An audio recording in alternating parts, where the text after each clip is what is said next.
she woke up the next morning and yeah, she just said, "It's working, Lindsay. I know it is." And that moment, I will I will never get over that. Diary of a Kidney Warrior podcast in partnership with Kidney Care UK, sharing faith, knowledge, hope, and love. Hi and welcome to Diary of a Kidney Warrior podcast. I'm your host, Dee Moore. In part 1, we learned how Lindsay went from feeling powerless as she watched her sister Carla face kidney failure to stepping forward as her living donor. But deciding to donate is only the beginning. Today, we take you inside the next chapter, the surgery, the recovery, and the life-changing moment Lindsay learned the transplant was a success. Before we begin, please remember that this podcast shares personal experiences and is not a substitute for professional medical advice. Always consult your healthcare team for guidance about your own health or treatment options. So it's the night before the 20th of June. What was going through your mind? Oh, well, it was a beautiful summer's day, evening, and I was up in Cardiff. I think Harry Styles was on tour, doing his Love on Tour. The city was just filled with love and feather boas and people having a lovely time. So I went and I walked to the hospital on, as I say, lovely sunny day. Met up with my sister. I think we were both feeling sort of excited and calm all at the same time. We checked in. Is that what you do at a hospital? Checked in, yeah. And then there's a big park next door to the hospital in Cardiff, and we went across there and we did some sort of kind of breathing exercises together, and we just sort of put it out there that hopefully it was all going to be successful, and it felt very good. Everyone in the hospital was lovely, super fantastic, really looked after us. We had our own rooms on the same ward. Rightly so, hers was much bigger because she's more important, and they were going to have to take more care of her. But we were kind of opposite each other on the ward. So yeah, I just felt very calm. I mean, I'm naturally a very good sleeper, so I just slept really well. And yeah, it all felt good, Dee. Yeah. So you woke up the morning knowing that the surgery was going to take place that day. What was the last thing that you said to Carla before you went down for your surgery? Oh, gosh, I'm not sure I remember exactly the last thing I said to her. I I do remember I do remember the night before they'd drawn an arrow on me, just with a direction to the left kidney, so that they made sure they were getting the right one, which we both found very amusing. Um, it was quite early when I went. I think it was like 8 o'clock, because obviously I was going down first. And she'd come over to my room, and she she kept sort of saying, "Oh, you're cool as a cucumber," and just really, really relaxed. And I was like, "Well, it's going to be fine." And I think also I was thinking, well, what will be will be. Like we've done as much as we possibly can by this point. Um, I know that I'm in really safe hands. I know the people that work in hospitals are just, fantastic, and they do everything they possibly can to look after you. From the porter who pushes you down through the lifts, to the surgery, to the people that are carrying out the surgery, and the anaesthetists and everyone. You know that they're just gonna do their absolute best for you. So yeah, I felt very calm, and I probably said something really stupid like "see you on the other side," or so yeah, something like that, I imagine, Dee. I like that. And then you were waking up from your surgery. What do you remember about coming around? Like, what was the first thing you felt physically and emotionally? Well, at that point, you're still absolutely full of drugs, so you don't feel particularly anything. I remember being in quite a busy recovery room. There were lots of people in beds all around, sort of not very conscious at that point. And then somebody lovely comes along and says, "Oh, you're awake," and then they take you back up to the ward. So a bit of a blur. As I say, you're still really full of drugs at that point. So I do remember then being taken back to the ward and asking the nurses on the ward, as soon as they knew anything about Carla, because obviously she'd gone down by that point, that, as soon as they knew anything, please could they let me know. But yeah, I was still pretty sleepy, really. Yeah. Carla told us that when she was being wheeled out of recovery, she passed your room and gave you the thumbs up to signal that it had worked. Do you remember that moment? What was it like from your side? Yeah, well, it was very exciting. I don't know that we didn't fully know that it had worked at that point, but we knew that, she'd had the operation, because also, you don't know whether even it's all gonna, go through. So yeah, I was incredibly relieved to see her. I do remember doing one of those, WhatsApp, what are they called? Updates, shout outs, I don't know, whatever it is, where you basically message sort of pretty much everyone to say, I've seen her go past. She looked okay, which was incredibly exciting. And I was really grateful to the nurses that they had, done a little drive by with her so that I could at least set eyes on her at that moment. So yeah, it was very exciting. So then the next day, you get a text and it says it's worked. What happened when you read that? Well, it's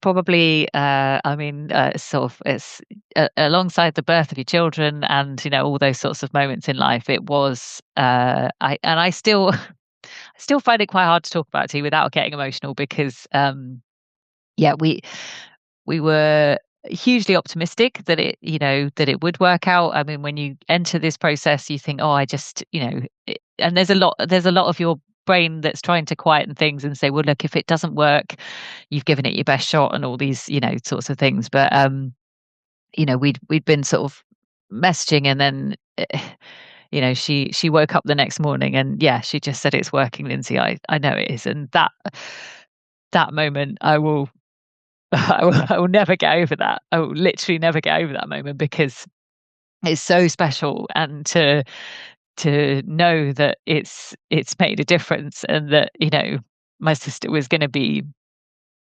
she's always going to have medical complications with her life, but to get back a lot of her life was, yeah, was an amazing feeling, that I will never, even when people just in everyday life say something like, it's working, Lindsay, that's still the moment that comes back to me. And yeah, it was really, really very special. And I think in that moment I did sort of what I'm doing now, Dee, and got quite emotional about the whole thing, and just just felt really, really pleased. Really pleased. Yeah. I can see how much you love your sister, and just seeing the emotion on your face now, it's wonderful, honestly, to see, and to know that everything that you went through up until that point, that you had that success and that you were starting this new journey. I can only imagine like how incredible that felt in that moment, and getting that confirmation. And it just goes to show, that what love can do. It really does.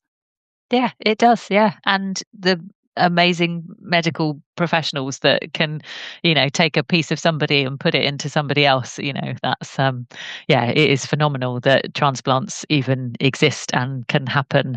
And yeah, I was so thrilled. And, I think she sort of likens it to, she'd been living in black and white, and suddenly she was back in color again. And, to be able to be even a small part of that is such a privilege. So yeah, amazing. So what was your recovery like? Like, how long were you in hospital, and what were those first few days like? Yeah, I mean, I've felt better, I'll be honest. It's any sort of major surgery, and I think really just general anaesthetic is it's not good for us, is it, Dee? So it doesn't make you feel that great. But I did feel very well looked after. And they're sort of gently balancing everything that you need in the hospital. I'd uh, I'd made sure I was as fit as I possibly could be before I went in for the surgery, which I do honestly think helped a lot with my recovery. And, I was quite determined to sort of be up and moving around, even though it was quite gingerly to start with. But also, I mean, they take your catheter out really quick, so you're getting up and going to the loo, and then sort of obviously I was shuffling across the corridor to go and see Carla. And yeah, so it was there was probably maybe like day 2 or 3. I stayed in hospital, I think, for about 4 days, 4 or 5 days. um Maybe day 2 or 3 I started to feel a bit groggy.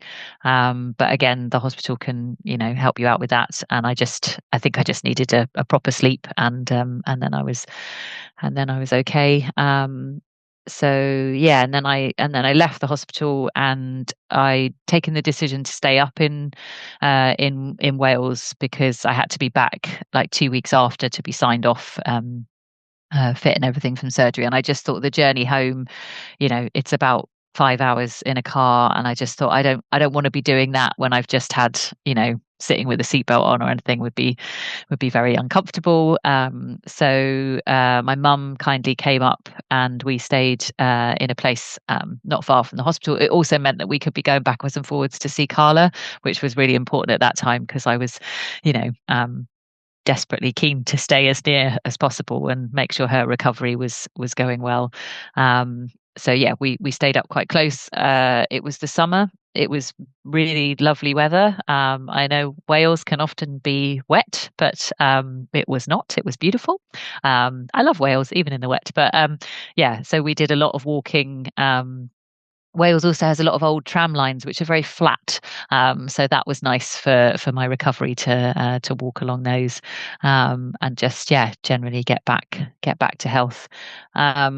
They do expand you, because they've got to get in and take the kidney out, so they do sort of blow you up with gas, which does need to come out. So that's a little bit unpleasant, if I'm being perfectly honest, about the process afterwards. So there was a lot of burping that went on to kind of get that out in the days following the surgery.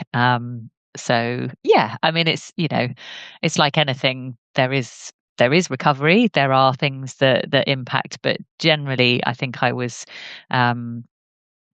very lucky in how quickly I recovered. I mean, my mum was amazed that I was up and like, let's go for a walk, and, let's do this. And I'm okay. I can get up and down the stairs, and, but I didn't push things. I took it steady. But as I say, I think the preparation before the operation was also key. So, yeah. So rewinding slightly, you mentioned about shuffling over to Carla's room. So take me back to the moment where you first saw each other following your surgeries.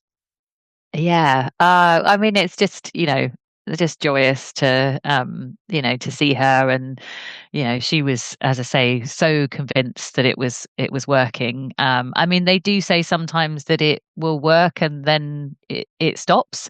So it was still a nervy process.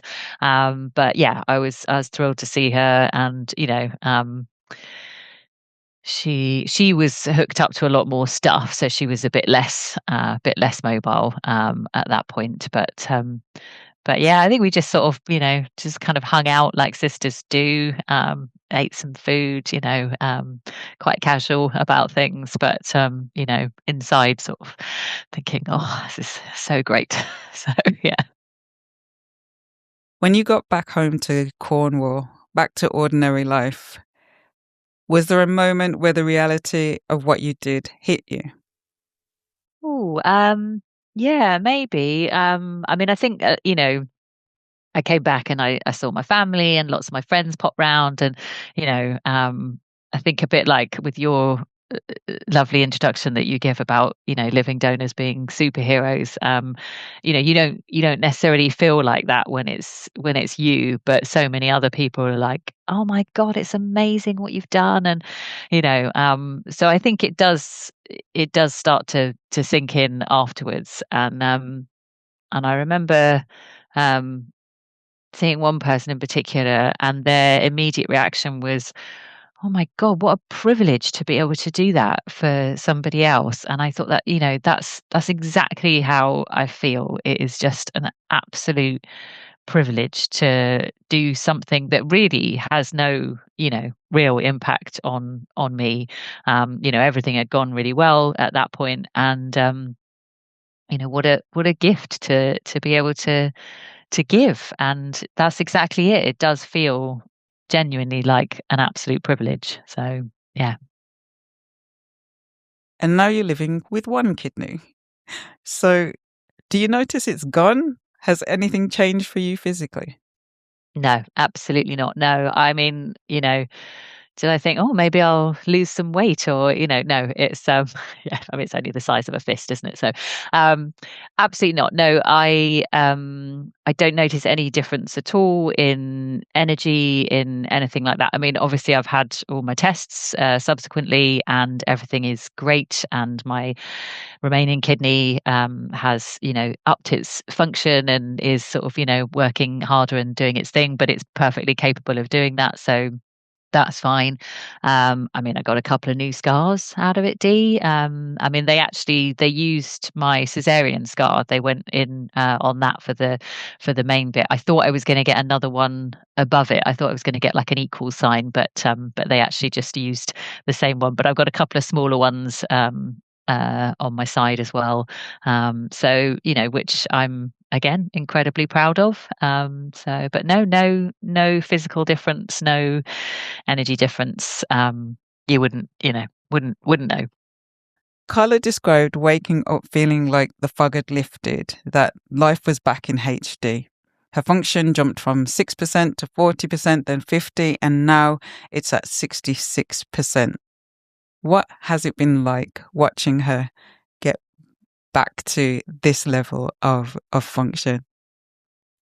Yeah, well, I suppose it's that word privilege again, isn't it? I mean, it's just been joyous. I mean, you don't know how well it's going to work, and it's almost madness, isn't it, when you think, well, we've all got two kidneys, surely they should work at sort of 50%, and that would be it. But as you say, she's up to 66 with, I mean, she's still got her other two kidneys. I think a lot of people don't realize that they don't take any away, they just add an extra one in. It's in a different place. So I think a lot of people think, oh, they've taken hers out and put mine in. No. So she's got three, I've got one. But yeah, to be up to 66 is just, it feels miraculous, but it's, yeah, as I say, absolutely joyous. Carla said that she went back to work in December 2023, and she's back to doing things like her fitness and her back to her everyday life. When you see her now, knowing you were part of that, what does that feel like? Um, I mean, I don't know whether I necessarily feel like, I know I was part of it, but I don't really see it in that way. I'm just so pleased that, when she comes down, we can, or I go and see her, we meet up, we can, go for a walk, we can, go out for dinner, and she's got the energy to do all of those things. There was a long period of time where her energy levels were so low, and she had to be so mindful about what she did. And that was really hard. Whereas now, she still has to be considerate about things, because she's still got some complications going on. But she, yeah, she doesn't have to be as cautious. And so, yeah, we can just do all the things that we have always loved doing. And if she wants to, she can have a long hot bath, Dee. She can go swimming, she can play golf, she can, all those things that were once closed off to her are, as you say, opened back up. And yeah, she can do them. And it is great to be able to do them together. Absolutely. So, for someone watching or listening today who is in your position where they're watching their loved one going to kidney failure and wondering whether they could be a donor, what would you say to them? I would say think about it. I would say have the conversations that you need to have. Do your research, find out as much as you possibly can, because then you're able to make an informed decision. From my own experience, it has been incredibly straightforward. I have found the whole journey, a fantastic thing to do. Obviously, a life-changing thing to do for my sister. And it's not, it's not for everyone, but I think a lot of people, it absolutely is. It is for you, and it is something that you can do. Um, and if you've got that in you, then please, do it, because it is a real privilege. It is, I mean, a lot of people say to me, "Oh, you'll go straight to heaven if you, whether you believe in it or not." Like, surely you get a straight pass, through, and and if there is such a thing as karma, surely you get loads of it, back. But it's it was, you know, we've talked about the fact that it's a long process, but it's really thorough. I felt supported at every juncture. I felt informed at every juncture. I could make that informed decision. But it is truly one of the best things that I've ever done. And if you can do it, then please do it, because um, like we said right at the very beginning, I had no idea about kidney disease, kidney failure, the impact, the number of people that really, really would benefit from transplants. So, yeah, if it's something that is possible for you, then please see if it's possible to do it, because yeah, it is an absolute privilege to give that gift to somebody. There's nothing else quite like it, really, is there? Let's be honest. Is there anything along this process that surprised you, things you wish you'd known beforehand and might help someone else who's considering living donation? Don't know whether there was anything particularly that surprised me. I mean, I was really impressed with um, just how detailed everything was, and how I was checked in with repeatedly to make sure that I was, safe, comfortable, knew what I was doing. I mean, as well, as I mentioned, the gas after the operation, I don't think, it's a bit like when you give birth. There's loads of things that people don't quite tell you. I'm not sure how often that one is talked about, and it's probably worth having some idea that that will have an impact in the days following surgery. But if that's the only thing that I've really got to say about it, then yeah, it's not surprising, and it's a straightforward thing to do. And the miraculous fact that the kidneys will, compensate, and then we'll just keep, getting better and better. Like, what a fantastic organ it is when it's doing what it's supposed to be doing. So yeah, and yeah, if you can do that for somebody else, marvelous. So today, Lindsay, you've shared your living donor story. You've shared your perspective of Carla's journey as your loved one, as your sister going through kidney failure, and your decision to become a living donor and give your sister that gift of life.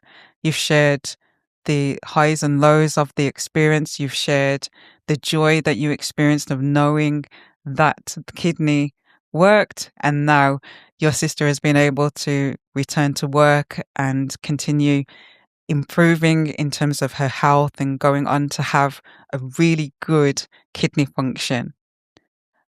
Through everything that you've learned, the highs and lows, what is your final word of encouragement for the people listening and watching this podcast?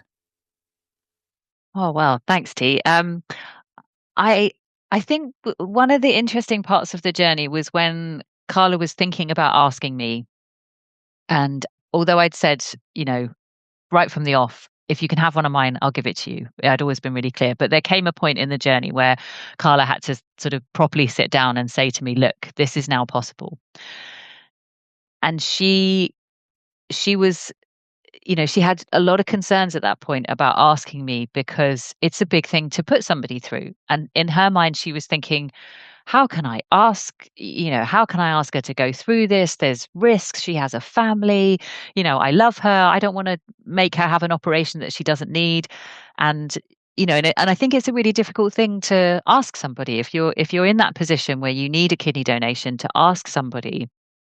And I remember saying to her, if it was the other way round, would you do it for me?